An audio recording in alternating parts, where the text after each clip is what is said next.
L'actualité internationale en 5 minutes chrono, flash info sur Al24 News. 116e jour consécutif d'agression génocidaire sur Gaza. Les bombardements incessants sur l'enclave palestinienne font des dégâts considérables et les pertes humaines s'élèvent en ce mardi 30 janvier à 26 751 martyrs et 65 636 blessés depuis l'opération Déluge al-Aqsa le 7 octobre dernier.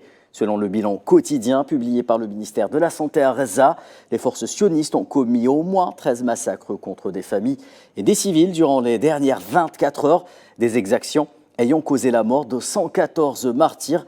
Pas moins de 249 blessés sont également à signaler. Et dans le quartier de Sabra, dans le sud de Gaza centre, plusieurs martyrs ont été signalés, ainsi que des dizaines de blessés, et ce à la suite du bombardement de 2 résidences appartenant aux familles Meddour et Ammaoui.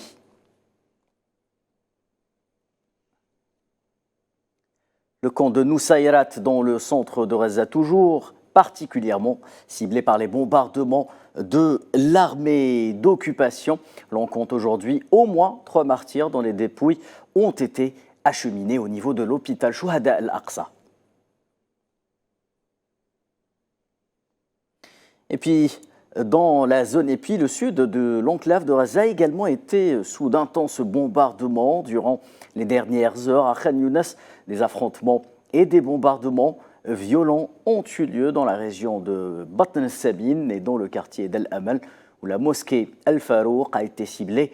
Au moins un martyr et 9 blessés sont également signalés à la suite d'un raid sur l'hôpital Al Amal cet après-midi.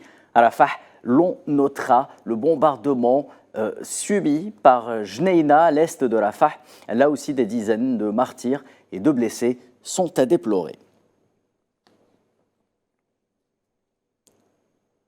Et en parlant de Khan Younes, sachez que l'hôpital Nasser subit un siège doublé de raids de l'armée sioniste pour le 9e jour consécutif. Cette structure médicale, on le rappelle, au bord de l'effondrement, n'est pas épargnée par les exactions commises par les forces sionistes qui interdisent par ailleurs la circulation dans ce périmètre.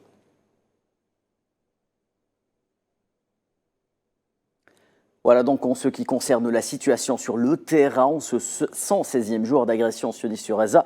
Pour le reste, le Conseil de sécurité des Nations Unies tient ce mardi une nouvelle réunion à huis clos consacrée à la situation dans l'enclave palestinienne avec au programme un exposé de la coordinatrice humanitaire au sujet des cas humanitaires.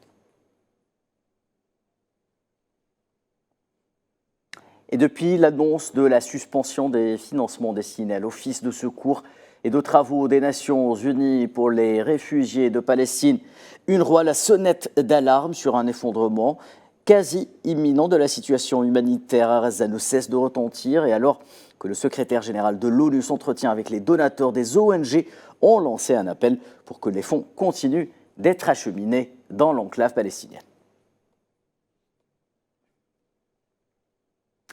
Les crimes sionistes en Palestine, c'est aussi en Cisjordanie qu'ils sont quotidiennement commis. 3 jeunes Palestiniens sont tombés en martyrs sous les balles de l'occupant sioniste lors de l'incursion ce mardi matin d'éléments de l'armée sioniste à l'intérieur de l'hôpital Avicenne de Jénine. Un assassinat barbare et lâche de la part de l'entité sioniste dénoncé largement par la communauté internationale. Le mouvement Hamas a déclaré avoir reçu et examiné la proposition d'accord de cessez-le-feu à Gaza comme résultat d'une réunion organisée à Paris le week-end dernier entre représentants américains, sionistes, qataris et égyptiens. Le chef du bureau politique du Hamas, Ismail Haniyeh, confirme que le mouvement a reçu la proposition qui a circulé lors de la réunion et que le Hamas est en train de l'examiner et de préparer sa réponse. Celle-ci a toutefois une condition sine qua non, le cessez-le-feu. C'est la fin de ce Flash Info. Rendez-vous dès 19 h pour une page complète de l'information sur Al24 News.